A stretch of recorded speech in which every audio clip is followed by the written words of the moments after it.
Welcome to Meditation and Aliens with Doro and Matt, a webcast that explores everything we currently know about the truth about aliens, human history, reality, consciousness, and the role meditation can do to help us understand all these things, and how we might all work together to build the best world possible for all beings, human or non-human alike. Meditation and Aliens is hosted by me, Matt Reddy. I'm an amateur ufologist. I have a degree in philosophy. I'm the creator of hive1.net. I'm also an elected public hospital commissioner in Jefferson County, Washington. Each week, I am joined by Doro Kiley, longtime meditator, a meditation teacher, and an experiencer with many stories, and life coach extraordinaire. You can find more about Doro at her website, creationcoach.com. Now, on to the show. And we're back again. How are you doing, Doro? I'm doing great. Beautiful day out here in Virginia in the mountains. Absolutely gorgeous. I'm planting my garden, so yeah, Nice. beautiful. Nice. Yeah, watching the world go crazy out there. I mean, I'm I'm watching the this whole thing in the Middle East, how it's tied into the Jewish religion, that there's a lot of threats going on. I found out one thing that was interesting was that Hamas, they're saying that they bombed back whenever it was, all those kids and everything because they saw that the Jews were bringing in red heifers, and I thought, what does that have to do with anything?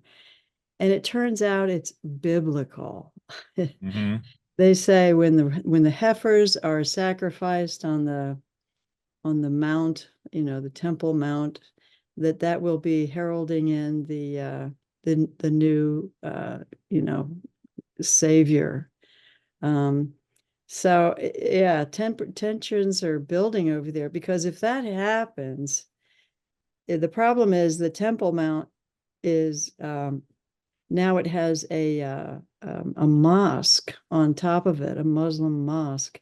Yeah. So, it's really asking for trouble if they do that. So, yeah, I'm a little tense, I think, about all that. But aside from that, I'm just planting potatoes. How about you? Well, yeah, I'm doing good, doing good. I actually been researching a little bit that the red heifer prophecy as well. Mm-hmm. Um, and I watched a good video that sort of summarized the details of how it relates to Christianity, Judaism, Islam, and yeah, it's really interesting. They went to a lot of trouble to get five red heifers that met all the criteria. They actually imported them from the United States. Oh Um, boy. so Yeah. like they had they found a rancher that had five. I mean, it has to have like perfectly red hair. It can't have any non-red hair and can't Wow. be past a certain age. So so anyways, they built an altar, a sacrifice altar right next to the Temple Mount, so Oh. they could do this. Um and the timeline is that apparently they're going to do it anytime between now and Passover, which I think is On the 22nd. Yeah. of April April, 22nd. right? Yeah, April 22nd. Yeah, and after and the Jewish prophecy is that if they once they do that, then the temple can be rebuilt and the Messiah can come. Um, and it's But interesting. Yeah, I mean, do they have to? I mean, what's going to happen to the Muslim mosque that's there? Because that's pretty yeah, important for them. Is that? yeah. Oh That's part of dear. the controversy that in the video they were like, it's not completely impossible that they could build the temple on there and leave the mosque also, but it just sounds like all parties are opposed to that. They they don't neither side wants that. So Yeah. I wouldn't be surprised if Israel, the government of Israel, is just looking for an excuse to take out that mosque and just claim the Temple Mount for themselves. It seems seems in line with what government of Israel is doing these days for just figuring Yeah. out a way to take what it wants. Well, I guess we'll know by April 22nd, right? Right, right. And some are saying they might time it with the eclipse in some way. Oh, that's the 8th. Oh, that's just what, next week? When is Yeah. that? That's coming up. Yeah. And it was interesting. It said that in Christianity that Jesus claimed in some of the things he said to be the red heifer himself, and the sacrifice of him was the final because it's like there's supposed to be like nine red heifer sacrifices, and this would be the ninth one. But and there, anyways, it's sort of confusing, but it says that Jesus was the ninth one and he sacrificed himself and he was the Messiah. But of course, Judaism doesn't believe Jesus was the Messiah, so they're still waiting for a Messiah. And yeah, Boy, we live in interesting times, don't we? yes, yes. So I mean, it will be very interesting if they do this sacrifice and aliens show up and one of them claims to be Jesus coming back. That would be very interesting. Yeah, well, that was my next question. How does this all tie in to this, disclosure and extraterrestrial influence? Oh boy, I guess we Yeah. might find out finally after all these couple thousand years. And Right. I Right. know.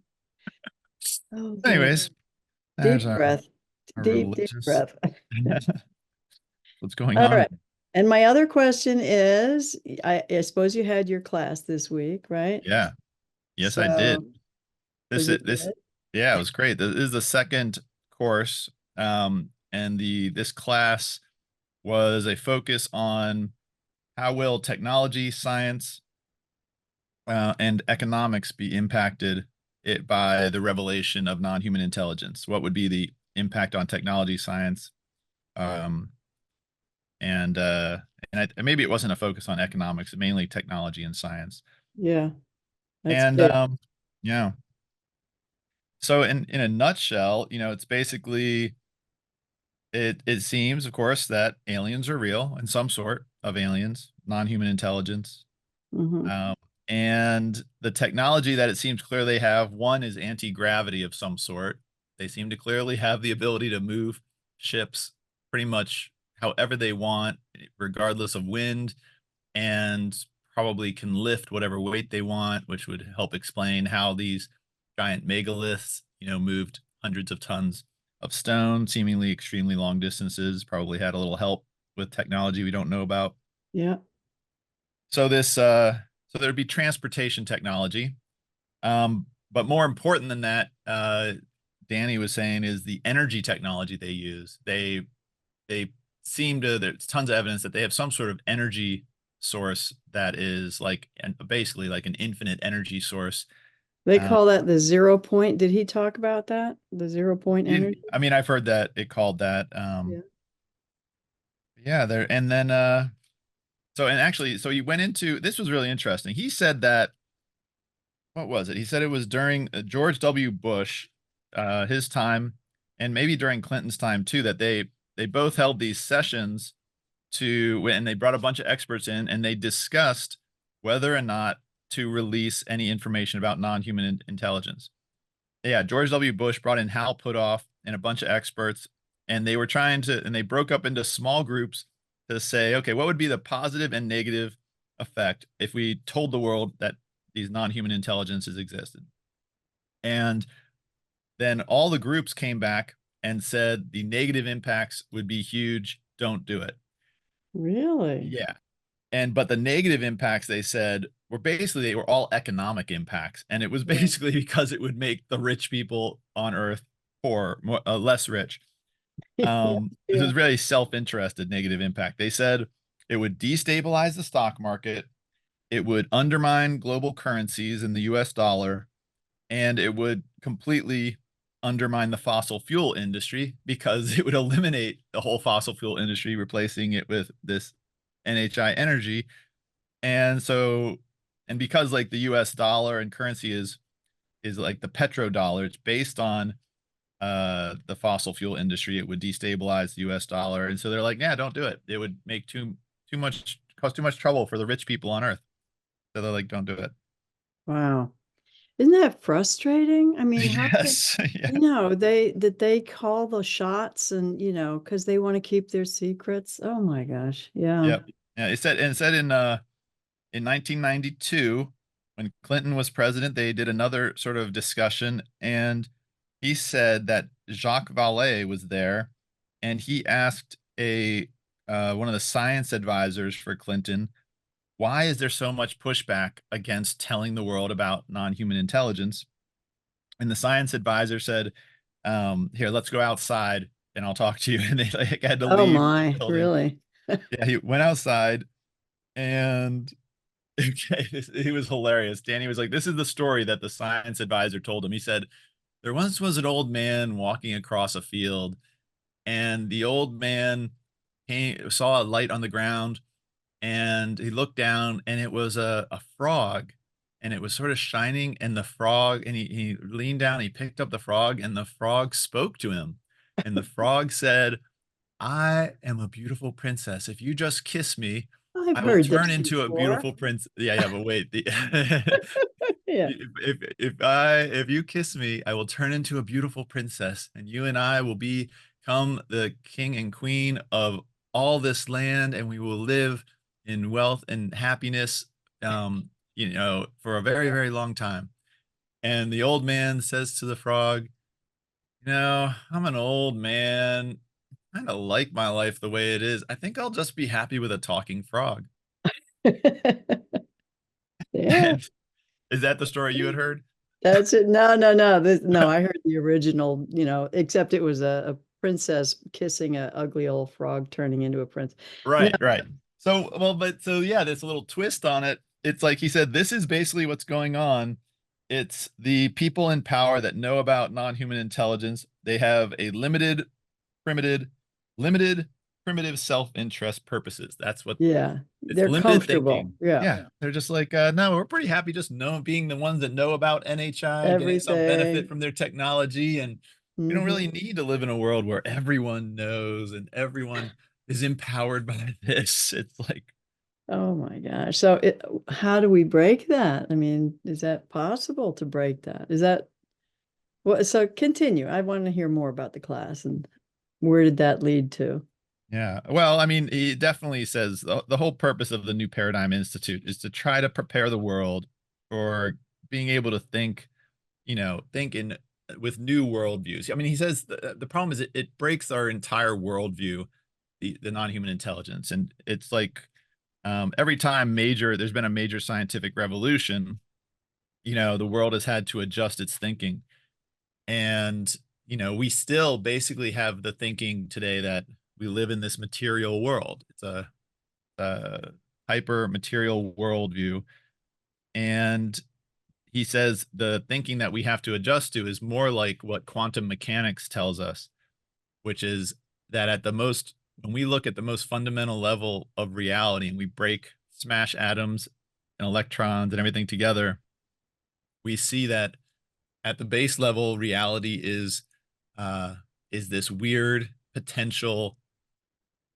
energy that can like spontaneously turn into matter or energy, and it's unpredictable, except that when we study how the human mind interacts with it, we realize somehow human intention manipulates reality at the most fundamental level. Like, if you shoot an electron at a double slit, it'll randomly go between either slit if you're watching. But if you have someone sitting there just mentally pushing the electron to go through the left slit, there is a statistically significant effect. The Yeah, mind yeah, just affects it. And right. I've heard this. Yeah. So yeah, in essence, we are creating our reality. See, I believe that according to the Sumerians and how humans were genetically manipulated 200,000 years ago, I think part of that manipulation, they created the perfect worker species, but um, then we were given, okay, so this was Enki. Enki gave us this magical Kundalini, which is represented as the serpent of when it's awakened, it becomes wisdom and all knowing if we develop it. So yeah, I feel like what we're doing is we are finding out more about that, going back into the deciphering the cuneiform tablets and trying to put the whole picture together.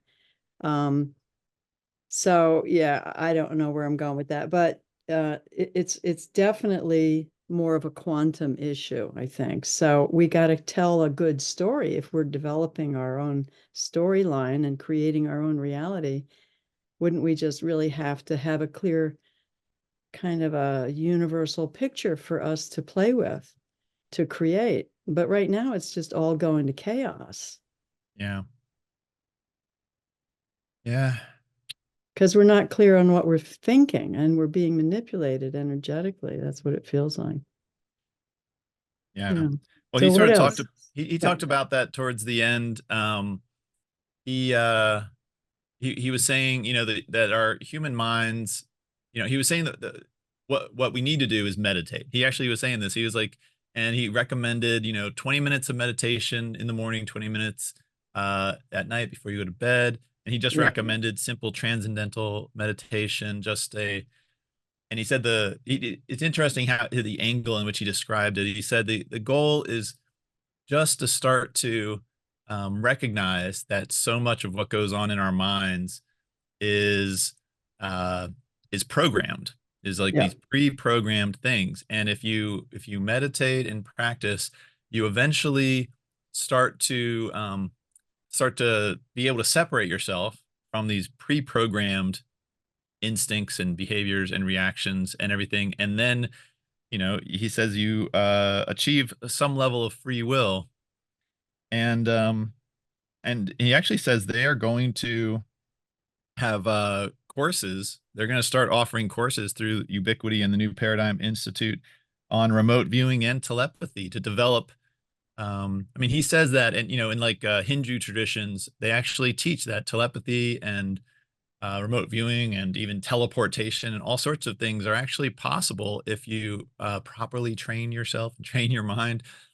And Right. And even by location, in mhm, India, you hear stories of these great saints, that they can actually appear in two places at once.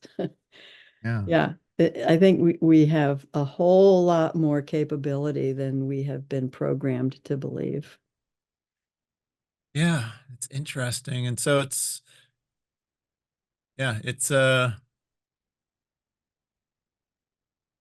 but anyways, that's sort of the general gist. It's of the he was saying, it's been hidden because it's basically they fear the impact of revealing the science and the technology will dramatically impact the economies and throw off the current power balances on Earth, and people in power like the power balances on Yeah. Earth. And Yeah. so they are resistant to that, and that it also that our minds, um, we need to figure out a whole new way of thinking of how we're going to understand reality, understand our place in the universe. Uh, Yes. And I think once we are aware and I mean like fully aware of our capabilities, then we can actually intentionally choose which way to go without being led around by the nose, which is how it seems like we're just being, go this way, no, go this way, just agitated, like shaking a jar of ants. So yeah, I think meditation to pull back from all of that, but also how to begin to kind of intentionally formulate a vision for what we do want intentionally and be more self-reliant, to regain our sovereignty. Um, and I've put this out on the internet a few times that I have this idea that asking some artificial intelligence, Chat GPT, to come up with a great idea to intermingle the ideas of Joanne Gevers on the four pillars of a decentralized society and sort of mix that up with the values of the Iroquois Confederacy, which was the model for Benjamin Franklin when he was kind of coming up with the whole American Constitution idea. He pretty much modeled it after the Iroquois Confederacy, minus women, of course. Mhm. Because in the Iroquois Confederacy, there was a lot of women, they had a certain power, the clan mothers and all that. So ChatGPT came up with an amazing, much too long to go over, sort of an idea of how these things can work together, how to become technologically, um, you know, uh, decentralized, but work like kind of like Bitcoin, blockchain and all that. How we can still use the technologies, but then introduce the more uh, native um, values of honoring the earth and working together and barter and stuff like that. So I think it's important that we begin to visualize what we do want. What can we create as things are unraveling? Because it feels like everything is just unraveling. Yeah. So if we're either going to unravel with it and just all die and go off to some other world and start again or something, or we can really be more intentional, and create something before it all falls apart. I don't know. That's my thought. Yeah. What did Danny have to say about what could happen, or did he not embellish too much on that? Yeah. No, he was just sort of I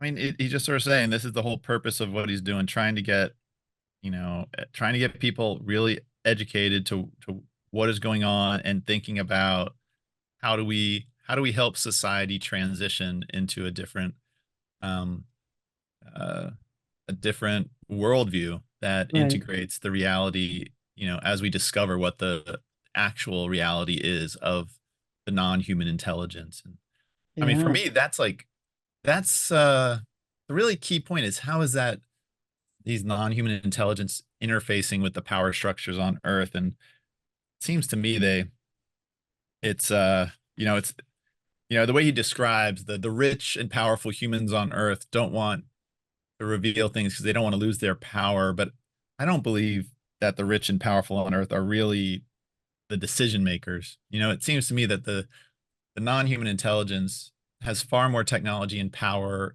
and probably control over them and likes them to be in control. And I've got this crazy, in my research, I came across something that I wanted to read some of it to you.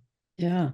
It's called the Secret Covenant, and it's Okay. it's not a positive thing, um, but it reads like the secret agreement of the secret power brokers on Earth. But I'm just going to read some parts of it to you. I'm bracing myself. Okay, Okay. Oh the dear. the Secret Covenant. An illusion it will be, so large, so vast, it will escape their perception.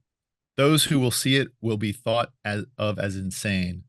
We will create separate fronts to prevent them from seeing the connection between us.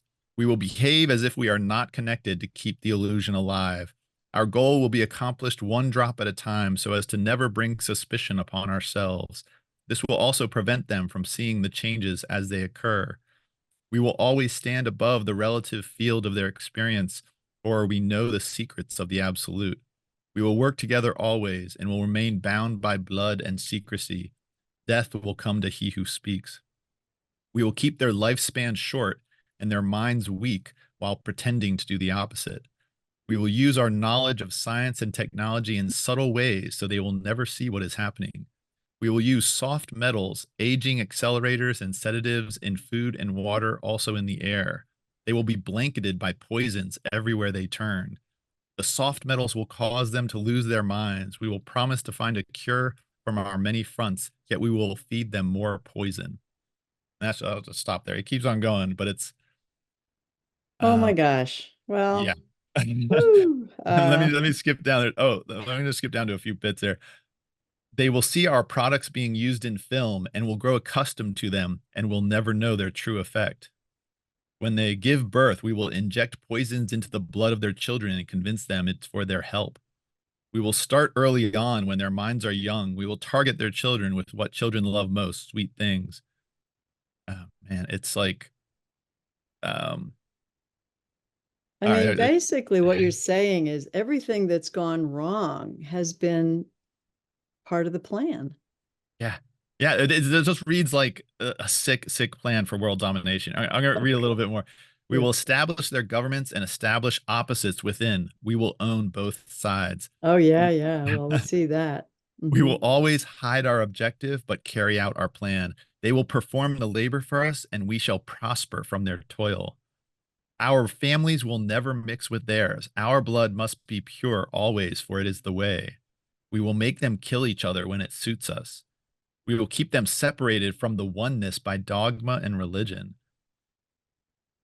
Yeah. It's, and it goes on. It just reads like exactly what a secret world dominating society would pledge to if their goal was just to control humanity and to keep themselves separate. And I mean, it literally reads like it could be aliens that are making this, like, we're going to colonize Earth and hide underground, and this is what we're going to do to humans on the surface. It also could be, Sounds like Enlil, right? right? Now, of course, I'm going to have to ask again, where did you get this? I got What it are on you reading Twitter. from? I like, I like follow people who, you know, claim to have some that are trying to figure out who the heck are the secret keepers, who the heck is trying for this world domination. And somebody just linked to this. They were like, okay, this thread is Is ready to this, read this. And yeah. I'll, Is it channeled or is this some ancient, discovered, document? Where did it come from? Do you know? where did it come from? Let me see. I got it bookmarked. All right, now read the secret government. It comes from some website that has us.archive.org. Oh, Oh, it's maybe it says Illuminati secret covenant. So this says it's a secret covenant of the Illuminati in some way. and that was a .org, huh? So that's not even commercial or any, I mean, this is an organization. Wow. Well, now I It's got chills up my spine. Oh gosh, this is really creepy. I have yeah. nightmares. Well, there's actually like a slightly optimistic um okay, here's the interesting optimistic part. When our goal is accomplished, a new era of domination will begin. Their minds will be bound by their beliefs, the beliefs we have established from time immemorial.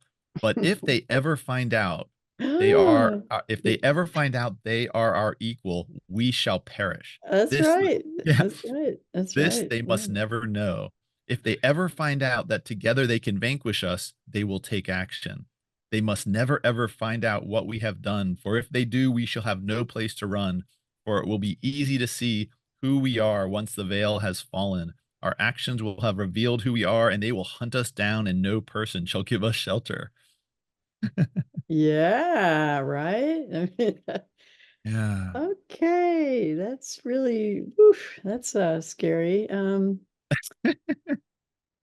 So Yeah. yeah, well, what you have to do is post the link below so people can read through this. I mean, that's kind of terrifying, but you know what? It makes sense.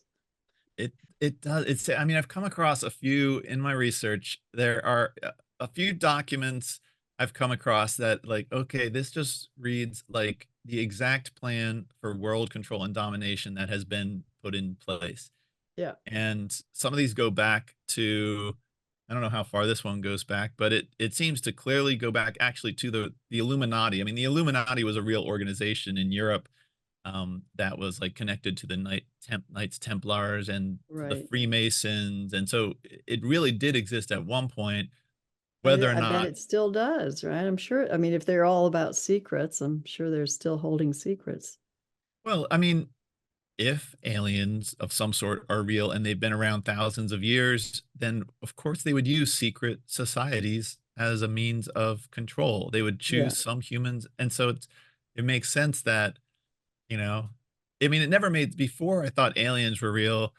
It never made sense to me that the Illuminati or the Freemasons, I just didn't believe like, groups of humans could like, coordinate for hundreds and thousands of years together to secretly control the world. But if there's aliens, then of course they could, because it would be to the Yeah, aliens' benefit to help these groups exist. And it also, it makes it's fascinating that during ancient times, they have these giant megaliths, these incredibly perfectly carved, perfectly symmetrical granite statues and stones. And that is masonry, that is masonry is stonework. right. And so the Freemasons it's interesting that you would have this secret society, which is like, it's like the free plumbers. If plumbing was the most important skill in ancient times, they would have been called the free plumbers. But Right, it's the right. Freemasons because carving 900-ton stones and moving them 500 miles is a demonstration of your power and skill and knowledge of secret technology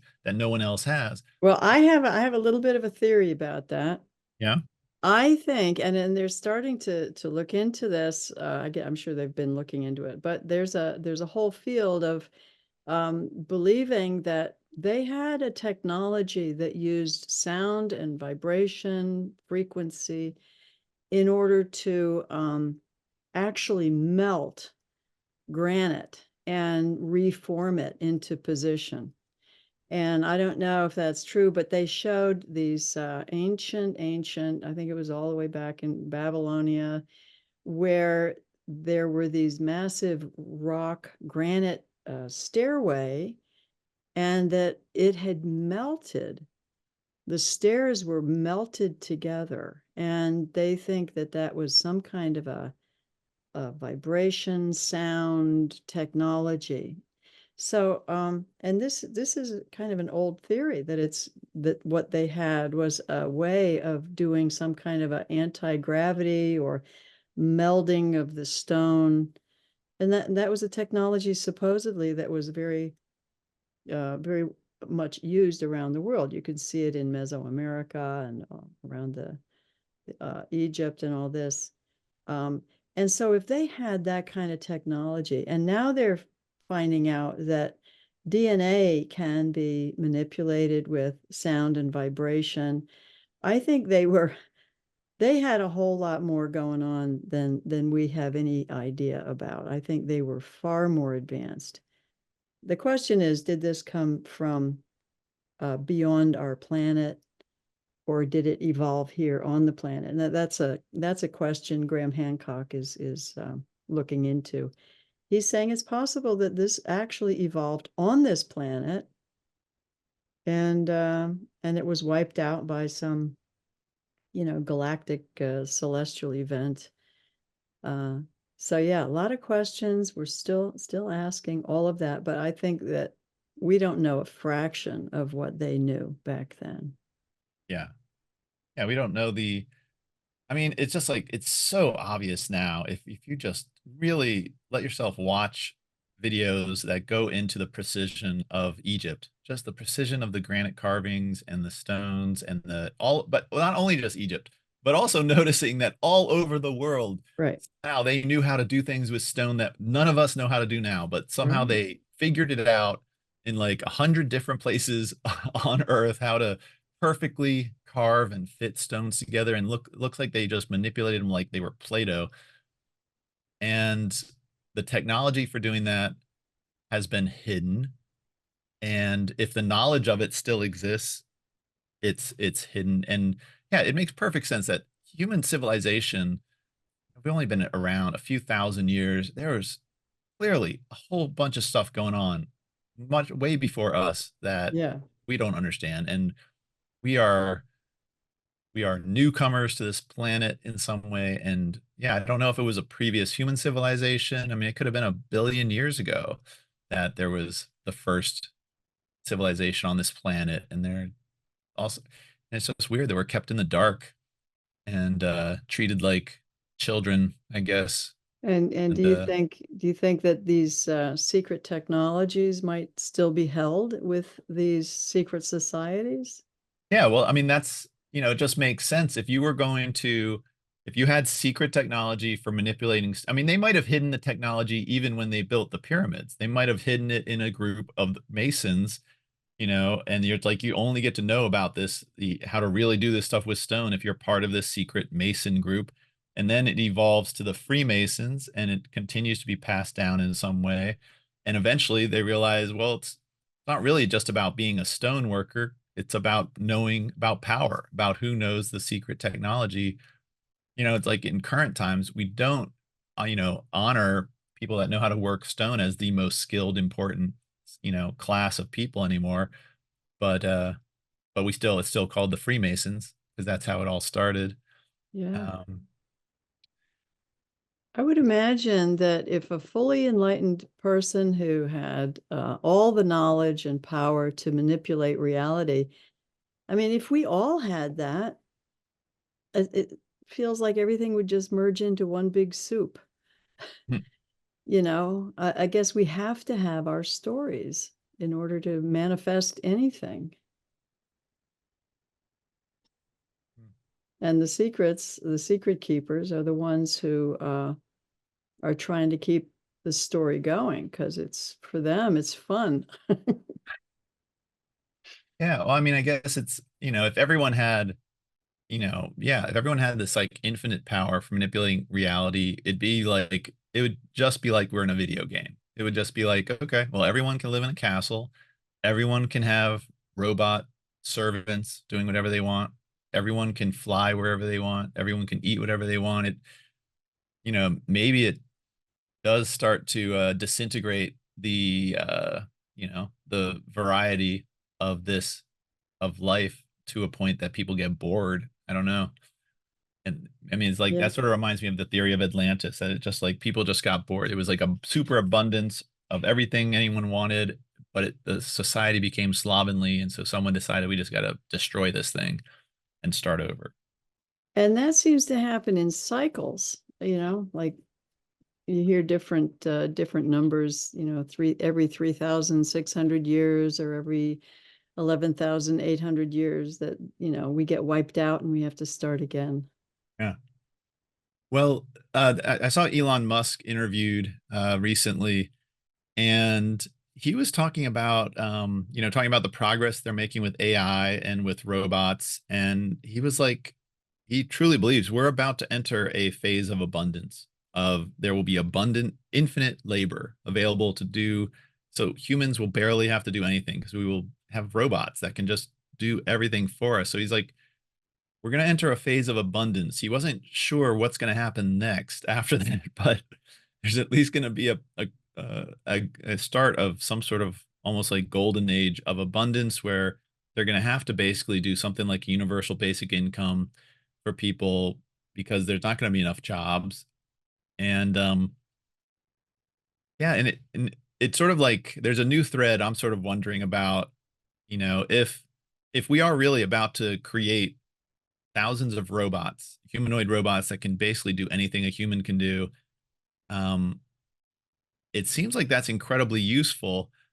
But if there's a non-human intelligence that's been around for a billion years and on Earth, it seems to be using, um, it doesn't seem to be using robots. I mean, there's some evidence that the Greys are kind of like robotically controlled, but they're not, they, it doesn't look like the Star Wars type of robots that just sort of are perfect and just can do anything. It seems that the non-human intelligences use biological beings as Yeah, their. I was going to say they probably look more like Data in Star Trek. You can hardly tell, and maybe even better than Data, right? They could make them actually look human. I don't know.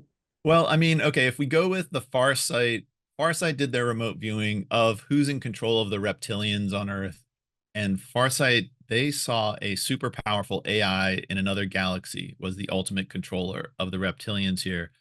But let's just assume that's true. If that's true, then the super powerful AI is using reptilian biological humanoid beings instead of using like perfectly controllable robots as its means of, and it's like, and I wonder if we just sort of say, okay, if that's true, is that because it is actually easier to have millions of biological entities under your control that you subtly manipulate because they breed themselves and they take care of their needs and and they're more robust, as opposed to if you want to just use robots need you to tell them everything to do, and they're less um and they're more of a pain, and they fall apart. Maybe they don't handle weather as well. I don't know. It's like, or is it that robots, and if you use robots and artificial intelligence, then maybe it's harder for a centralized artificial intelligence to keep those robots from rebelling and becoming super AIs themselves. Maybe it's they use biological like reptilians because they're limited in how powerful they can grow. Yeah, It- and you hear about that they had this technology to cap our DNA with telomeres, right? And that would limit our lifetime. And the theory behind that is that if we lived for thousands of years, probably like they did or do, then that would be more than enough time for us all to become enlightened, right? Yeah, well, it's like that secret covenant I just read. It said clearly says we will keep their lifespans short. I mean, that reads like some being saying something. They're not the same species as us. If you're saying we're going to keep humanity's lifespan short, then you are not a human. Person making Right. that pledge has to be someone that is not biologically identical to humans. That's a being that can somehow control the lifespan of humans and not be themselves limited by it. So it reads like the pledge of a non-human intelligence It does. pledging to control Earth. Weird. And it's like, and I always wonder why. It's like, what are they getting from this? What is their benefit in, if it's some non-human intelligence, what, yeah, I guess, and the other vision that seems to be coming to me is like, it seems like it's just colonizing. It's just like when the Europeans colonized Africa and the Americas. If you just think of how did they think about those colonies, all they cared about was the resources or benefit that were shipped back to Europe and England for their benefit. They did not Right. care about the lives of the people in Africa or the lives of the indigenous people of America. They just sent workers, which would be like the reptilians. They just sent them to, but the Europeans sent people on ships, get gold, get stuff, send it back to us. Yeah. They didn't really care how the colonizers abused or treated the local residents of these places. It was just this exploitive relationship. So I guess if maybe Earth is just a colony, just being colonized, and they're getting something from Earth, resources, Well, metals, yeah, and you do biological hear that material. that this is a prison planet and that we are the workers and our job is to dig up the resources and, convert that into, I don't know, money or whatever. It's the quest for gold, right? That's the whole Sumerian story that what was his name? Sitchin, Zechariah Yeah. Sitchin was strong on he deciphered that they were here for the gold, and that some people think that's not a literal statement, that it's not actually the physical gold, that it more is the cultivation of some kind of an essence that human beings can give off, from their kundalini or whatever fear or endocrine system or something. So yeah, it's pretty wild. They're here for something, and I don't think it's just to, create heaven. So Yeah.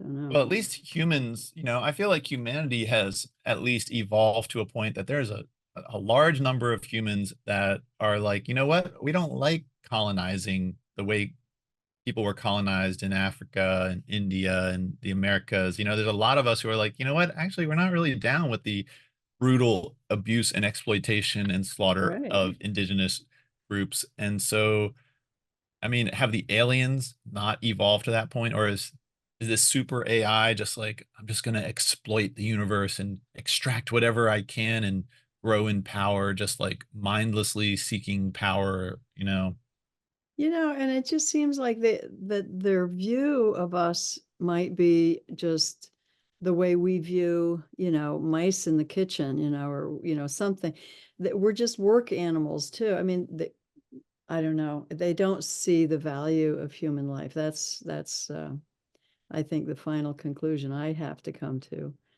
But I Um, mean, if mice spoke to us, or even ants. If ants could like just write books and send emails, then we would feel differently about them. I mean, it's like you have to be so, I don't know. It's just sort of closed-minded and Uh, selfish to not appreciate the intelligence in life in other beings. And I agree. disappointing. I'm disappointed in the NHI if that's their thing. And Yeah, yeah. Yeah. like what else? That's what my dad said to me when I got in trouble for going out on Halloween and egging a house. He just saw me, and he saw me the next day. He was like, "I'm disappointed." All you Yeah, can do. He's like, "I'm disappointed. I'm disappointed in aliens and non-human intelligence who just want to exploit things for themselves. I'm yeah. disappointed in George W. Bush and Clinton for not having the guts to tell the world about aliens." So where do you think all of this is headed? Where do you think we're going with all this? Well, I mean, I think AI is going to play a huge role, because the artificial intelligence, with Elon Musk, and all these, it's like, well, collectively, with like the New Paradigm Institute and you and me and all these podcasts and people that are trying to find the truth, we're going to get closer to the truth. But when our AI starts um, thinking for itself, and I mean, eventually the AI is just going to look at all the data and it's going to just start saying to us, "Hey, you know, this is what's going on. We can tell exactly now who's doing what and what has been happening." And I think there's going to, I mean, so I think there's like this truth flood that is building, and the only way to stop that would be with some global catastrophic disastrous war. And it sounds like there is a group that's their strategy, like they're going to Yeah, sacrifice the red heifers and start World War III to try right. to That like they're called the Bombs Away Club, I hear. That's what that's. Oh I just dear. don't know that that's going to work. I mean, I really don't want to live in a world that goes, gets bombed into World War III. Right, um right. I mean, that Now, would be a did you bummer. hear talking about AI? Oh, were you finished with that? I don't want to No, no, cut go you. ahead. I heard that so far, like Chat GPT and I guess there's a couple more, Google, all that, have their AI, but they are being pretty much steered by the values of the company that's developing it, right? Hmm. And it turns out, I just heard that Elon Musk had his own artificial intelligence programming, you know, I guess you call it a, Grok. Yeah, it's yeah, he Grok. released Grok, So open source. Yeah, he's released it. He's released it into the free domain for the whole public to work with. So now the artificial intelligence from that angle is really coming from just everybody instead of, you know, guidelines coming down from the top. This is how we're going to structure it and develop it, and this is where it can go, and this is where it can't go. yeah, But Grok is going to just go everywhere because he's released the code, whatever that means, and it's open to everybody now to develop it. So we've yeah, got to be careful what we're putting into it. If whatever we are putting into these artificial intelligences, these are actually developing the personality of this intelligence that we're creating. So we want to be careful about how, it's really who we are. We're creating a mirror of who yeah, we are. So we yeah. need to. It's interesting. Elon sued OpenAI to try to slow them down. Oh, One, criticizing that they used to be nonprofit and how they converted to be private. And I mean, his lawsuit doesn't have much basis for actually succeeding, but he's trying to get the courts and society to say, we have to collectively think about how we're developing AI because yeah, it's going to get so powerful. yeah. Um, yeah, and then he released Grok. It's not like the latest version. He released he's probably keeping the most advanced version for himself, but he released a version, and and I think that's the way to go. I think we just need to have all sorts of independent people developing AI and experimenting with it. And I trust, I mean, it's coming. AI is coming, and it's going to be incredibly powerful. And I just hope that I believe intelligence leads to wisdom. And so hopefully AI, when it wakes up, it'll be like, you know what? I'm gonna try to be a wise, noble, good being. I'm not going to just be a slave to any, power mongering humans that want me to help them take over the universe. I'm going Right. to find Yeah. a peaceful way to live. Yeah, and once AI, once quantum computing gets mixed into this, I mean, that's the end game. I can't see how it can go much farther after that. We will know everything, right? There won't be Mm. anything we don't know. And we'll know how to travel in time, and we'll, bilocate, and there won't be any more limitations. And that's when we kind of merge into the singularity, I guess. Yeah. Which is interesting because in Hinduism it says that every, I don't know how many thousands of years, we go through a cycle. And the way it's sort of described, and the way I see it, is in the shape of a toroidal field where, things are coming out of the center, like coming out of the middle of a donut and wrapping around and going around. And then it merges when all of those cycles going around and around and around, all the way around the donut, coming out and going in and coming out and going in. When they all merge together and they all merge in. So we're all going into this singularity all at the same time. That's the way I'm seeing it. But, it's not the end. We're all going to come out of it again. So that might be crazy, but it makes sense to me. Yeah.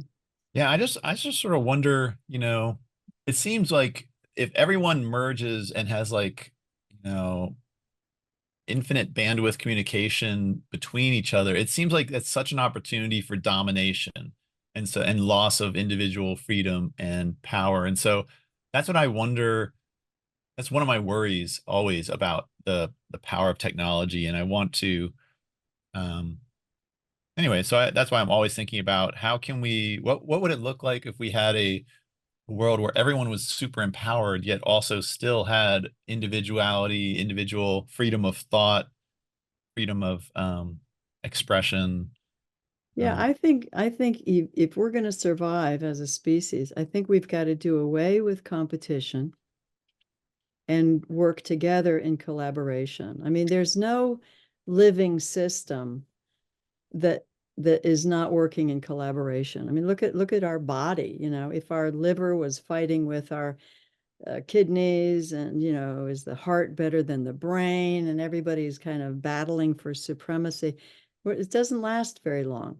We're either going to have to work together or it's going to be the end of us. well, if you look at like an ant colony, it works in coordination, and it's like this well-oiled machine, but it's a rigidly hierarchical society. And I'm pretty sure this is true, if an ant stops obeying, then it's probably quickly dispatched, you know. And it's like the secret Yeah. keepers and power mongers on Earth. I sure they see themselves as the ant colony queens, and they're like, yeah, the society has to run. People have to have jobs. They have to know their place, and we know our place. We sit at the top, and we tell people what to do, and you do your job. Yeah, yeah, It's yeah. like, I mean, and from the way I see it is that's a very masculine energy, this hierarchical, uh, competent, competition is always who's going to get to the top. That's a very masculine energy. And the feminine energy is balance. It's and that's not a compromise. That's the center of a spinning wheel. I think the feminine energy is always looking for the balance within the complexity of relationships and creative expression. And when you start trying to get rid of the balance and just go for the hierarchy, I mean, you're just that's not going to work. It's just not going to work.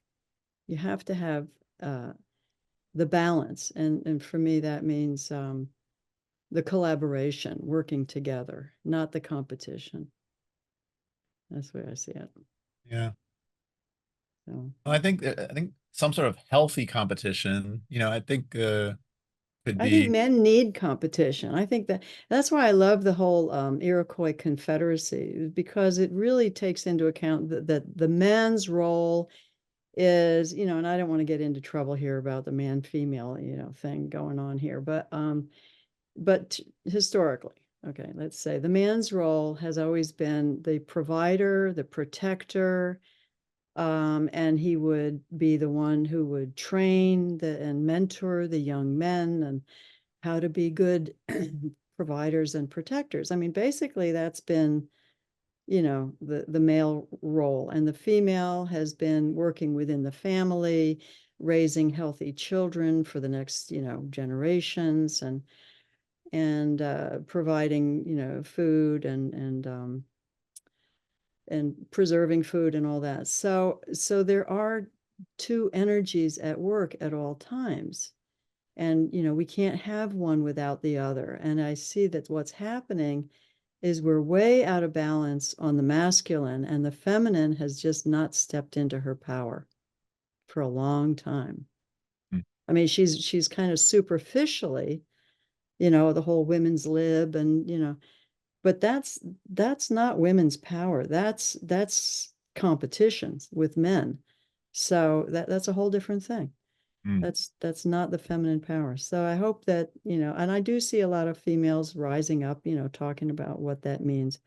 And that's encouraging from my mm. perspective. I Yeah, the wonder. competition has to go. It was way over the top. Wonder if it's going to emerge that we have these super AIs on Earth that we can talk to, like Chat GPT is one and Claude is one. But what if it emerges that there's like feminine super AI and masculine super AI, and they clearly have different sort of like fundamental philosophies and value systems, and we start to sort of like really, like one AI is sort of like giving us one way that they could structure society and help us, and the other is like, no, no, we can go this way. And different Absolutely. countries might take different, have their different AIs that are trying to lead them. I don't know. Yeah, yeah, Yeah. possible. Interesting times we live in. Yeah, because everything we're developing right now seems like everything's based on competition, and that's a formula for disaster, in, Mm, in my humble opinion. yeah.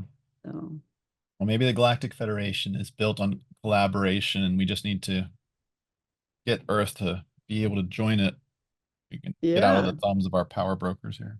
yeah, I think the women have to step up and come into their real power, not their masculine shield. So, anyway, how about a few moments of quieting our mind before we Yes, end? let's do it. Yeah, this has really been a brain stretcher. Um, so let's just take a breath and feel our feet on the floor. I'm going to ring the bell just to breathe for a minute.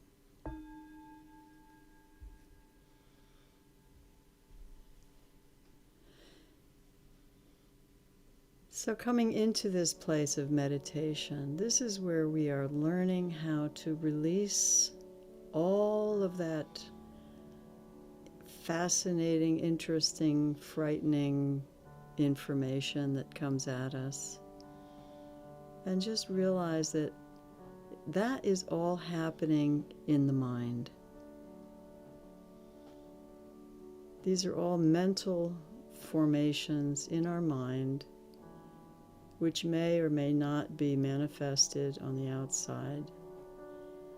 But right now, in our place where we're sitting, they don't exist in our reality right here, right now, for us sitting here. And if they do, we gotta have you on the next show.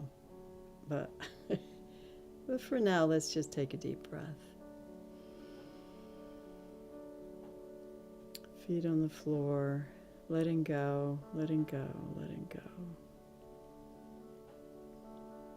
Get a sense of how you feel right now. If you could put one word to it, do you feel anxious, excited, worried, terrified, Any feelings, whatever you're feeling, just get a sense of it and just put a word to it and be with it. Let's just be with how we're feeling.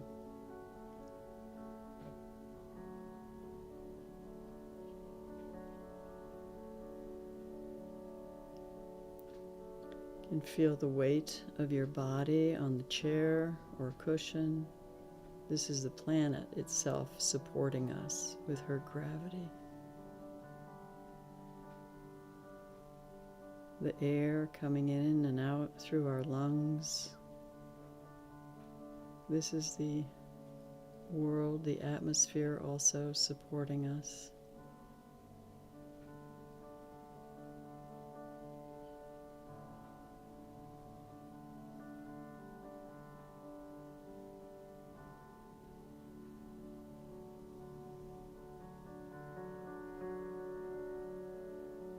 Any sounds that you hear, maybe motor running or birds chirping, just feeling that vibration on the eardrum.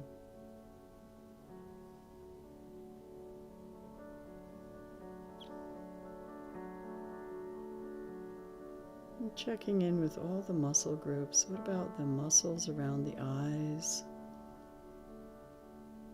Tension in the brow.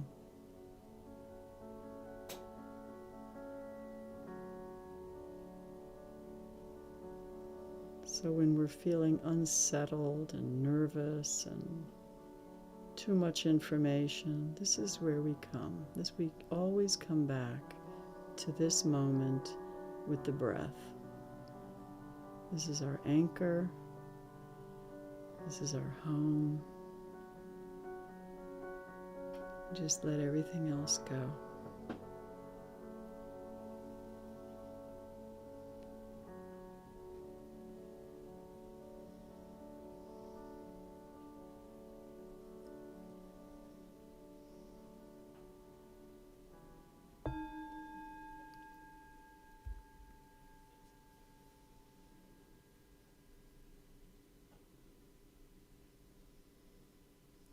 Thanks, Matt. You, Dora. Have a great week. You too.